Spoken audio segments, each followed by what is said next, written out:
বর্তমান সময়ে আমরা প্রত্যেকেই কোনো না কোনো সমস্যায় ভুগছি, কোনো না কোনো রোগে ভুগছি। কেউ হার্টের সমস্যায় ভুগছে, তো কেউ লিভারের সমস্যায়, কেউ বা কিডনি রিলেটেড সমস্যায় ভুগছি। আর তিনটে সমস্যার একটি সাধারণ লক্ষণ হলো আমাদের শরীরে এক্সেস ফ্লুইড জমা হওয়া, অতিরিক্ত তরল জমা হয়ে আমাদের হাত পা মুখমণ্ডল ফুলে যাওয়া। আর এরকম কন্ডিশনে ডাক্তারবাবুরা বিভিন্ন ধরনের মেডিসিন আমাদের সাজেস্ট করে থাকেন ব্যবহার করার জন্য।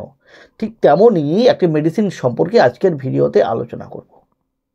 আর জানবো সেই মেডিসিনটি সঠিক ব্যবহার সম্পর্কে, অর্থাৎ কোন কোন কন্ডিশনে কী কী সমস্যা দেখা দিলে ডাক্তারবাবুরা সাজেস্ট করে থাকেন এই ধরনের মেডিসিন আমাদের ব্যবহার করার জন্য, এর সঠিক ডোজ কী, কোন ডোজে ব্যবহার করলে আমরা এই ট্যাবলেটটির সঠিক উপকারটি পাবো, তাছাড়া এর কি কোনো সাইড ইফেক্ট আছে কি না, যদি থাকে সেগুলো কি কি, কোন কোন রোগীদের ক্ষেত্রে এই ট্যাবলেটটিকে দেওয়া যাবে না, এবং এই ট্যাবলেটটির যে মেইন সল্ট, এর যে মূল উপাদান সেগুলি কি কি এবং কিভাবে কাজ করে, তার মোড অফ অ্যাকশান কী, সমস্ত বিষয়ে বিস্তারিত আলোচনা করব।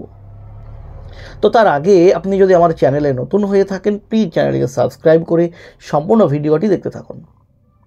তো আজকের আলোচ্য বিষয় যে ট্যাবলেটটিকে নিয়ে, যেটি হলো মাইক্রো ল্যাবস লিমিটেড কোম্পানির টর্সিনেক্স প্লাস ট্যাবলেটটির সম্পর্কে, যার মেন সল্ট, যার মূল উপাদান হলো টর্সেমাইড এবং স্পাইরোনোল্যাকটন।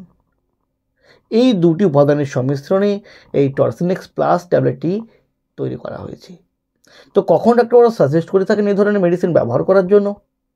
তো এই ধরনের মেডিসিন ব্যবহার করতে দিয়ে থাকেন আমাদের যে হার্ট ফেলিওর রিলেটেড যে ইডেমা, অর্থাৎ হৃদরোগজনিত কারণে আমাদের শরীরে এক্সেস ফ্লুইড জমা হওয়া, অতিরিক্ত তরল জমা হয়ে আমাদের হাত পা মুখমণ্ডল ফুলে যাওয়া, সাথে সাথে লিভার কিডনি রিলেটেড কারণেও যদি আমাদের হাত পায়ে অতিরিক্ত ফ্লুইড জমা হয়, অতিরিক্ত ফুলে যায়, সেই ক্ষেত্রেও এই ট্যাবলেটটিকে ব্যবহার করতে দিয়ে থাকেন। এছাড়াও হাইপার টেনশনের ক্ষেত্রে, অর্থাৎ উচ্চ রক্তচাপকে নিয়ন্ত্রণ করার জন্যও ডাক্তারবাবুরা এই ট্যাবলেটটিকে ব্যবহার করতে দিয়ে থাকেন। রোগীর কন্ডিশনের উপর নির্ভর করে অন্যান্য মেডিসিনের সঙ্গে সিমটম অনুযায়ী এই ট্যাবলেটটিকে ব্যবহার করতে দিয়ে থাকেন আমাদের। তো আজকের ভিডিওতে জানবো যে এই টর্সিনেক্স প্লাস ট্যাবলেটটি আমাদের শরীরে কিভাবে কাজ করে, এর মোড অফ অ্যাকশান কী। তো টর্সিনেক্স প্লাস ট্যাবলেটটির মধ্যে প্রথম যে উপাদানটির কথা বলা হয়েছে টর্সেমাইড, যেটি একটি লুপ ডায়োরেটিক হিসেবে কাজ করে। এটি আমাদের কিডনিতে সোডিয়াম, পটাশিয়াম এবং জলীয় পদার্থের অপসারণের মাধ্যমে আমাদের শরীর থেকে অতিরিক্ত যে তরল, সেই তরলকে বের করে দিয়ে আমাদের যে সোয়েলিং, অর্থাৎ ইডেমা যেটাকে আমরা বলি, সেই সোয়েলিংকে কম করার কাজ করে, সাথে সাথে আমাদের উচ্চ রক্তচাপকে নিয়ন্ত্রণ করতে সাহায্য করে। এছাড়াও এতে থাকা যে স্পাইরোনোল্যাকটন, যেটা একটি পটাশিয়াম স্পেয়ারিং ডায়োরেটিক, এটি কি করে আমাদের শরীরে পটাশিয়ামের মাত্রাকে স্বাভাবিক রেখে আমাদের শরীর থেকে লবণ এবং অতিরিক্ত জলকে অপসারণ করতে সাহায্য করে। ফলে কি হয় যে আমাদের ইডেমা অর্থাৎ সোয়েলিং এবং হার্টের ঝুঁকি অর্থাৎ হৃদরোগের ঝুঁকি অনেকাংশে কমিয়ে দেয়, এভাবে কাজ করে। আর টর্সেমাইডের সঙ্গে স্পাইরোনোল্যাকটন রাখার অন্যতম একটি কারণ হলো আমাদের শরীরে যাতে পটাশিয়ামের ইমব্যালেন্স না হয়, কেননা স্পাইরোনোল্যাকটন একটি পটাশিয়াম স্পেয়ারিং ডায়োরেটিক, তাই এটি আমাদের শরীরের পটাশিয়াম মাত্রাকে বজায় রেখে কাজ করে। তো কী কী সাইড ইফেক্ট আসতে পারে এই ট্যাবলেটটি ব্যবহার করাকালীন আমাদের? তো টর্সিনেক্স প্লাস ট্যাবলেটটি ব্যবহার করাকালীন যে মোস্ট কমন সাইড ইফেক্টগুলো লক্ষ্য করা যায় সেগুলো হচ্ছে মাথা ঘোরা, ডিহাইড্রেশন অর্থাৎ জলশূন্যতা, মুখ শুকিয়ে যাওয়ার মতো সমস্যা, বমি বমি বমি ভাব, হাইপারটেনশন অর্থাৎ আমাদের নিম্ন রক্তচাপ দেখা দেওয়া, অর্থাৎ রক্তচাপ কমে যাওয়া, এবং কি হয় দেখা যায় যে ইলেকট্রোলাইটসের ইমব্যালেন্স দেখা দিতে পারে, এই সমস্ত সমস্যা দেখা দিতে পারে। তো কোন কোন রোগীদের ক্ষেত্রে এই ট্যাবলেটটিকে ব্যবহার করতে দেওয়া যাবে না?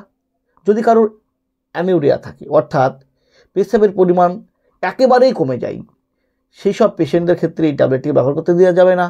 নিম্ন রক্তচাপের রোগীদের ক্ষেত্রে এটিকে ব্যবহার করতে দেওয়া যাবে না। হাইপার ক্যালিমিয়ার পেশেন্ট অর্থাৎ যাদের শরীরে পটাশের মাত্রা স্বাভাবিকের তুলনায় বেশি, সেই সব রোগীদের ক্ষেত্রে এই ধরনের ট্যাবলেট ব্যবহার করতে দেওয়া যাবে না। এবং যদি এই ট্যাবলেটটি গর্ভবতী মা এবং স্তনদানকারী মায়েদের ক্ষেত্রে ব্যবহার করতে দিতে হয়। সেক্ষেত্রে অবশ্যই ডাক্তারের সঙ্গে কনসাল্ট করে তিনার নির্ধারিত ডোজে এবং সাবধানতা সহকারে ব্যবহার করতে হবে। তো কোন ডোজে ট্যাবলেটটি আপনি ব্যবহার করবেন? দেখুন, এই ধরনের মেডিসিনের ডোজ নির্ভর করে রোগের সিভিয়ারিটির উপর, রোগীর কন্ডিশনের উপর, রোগীর বয়সের উপর, সমস্ত কিছুর উপর নির্ভর করে এই মেডিসিনের ডোজ নির্ধারণ করা হয়। তাই সেলফ মেডিকেশান করা যাবে না। ডাক্তারের সঙ্গে কনসাল্ট করে তিনার নির্ধারিত দেওয়া নিয়মে তিনার নির্ধারিত ডোজে মেডিসিনটিকে ব্যবহার করলে সঠিক উপকারটি দ্রুত পাওয়ার পাশাপাশি আপনাকে সমস্যায় পড়তে হবে না।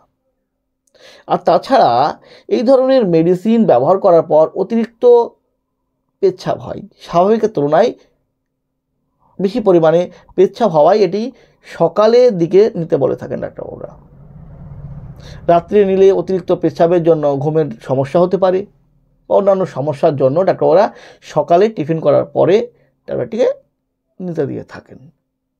তো কখনোই সেলফ মেডিকেশন না করে একজন ডাক্তারের সঙ্গে কনসাল্ট করে তিনার নির্ধারিত ডোজে মেডিসিনটি ব্যবহার করবেন, ফলে সঠিক উপকারটি দ্রুত পাবেন এবং আপনাকে সমস্যায় পড়তে হবে না। তো বন্ধুরা, এই ছিল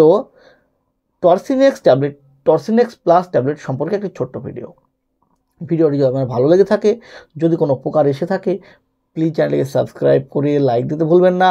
সুস্থ থাকবেন, ভালো থাকবেন। আবারও দেখা হবে হেলথ রিলেটেড, মেডিসিন রিলেটেড অন্য কোনো ভিডিওতে। আজ এই পর্যন্তই। ধন্যবাদ।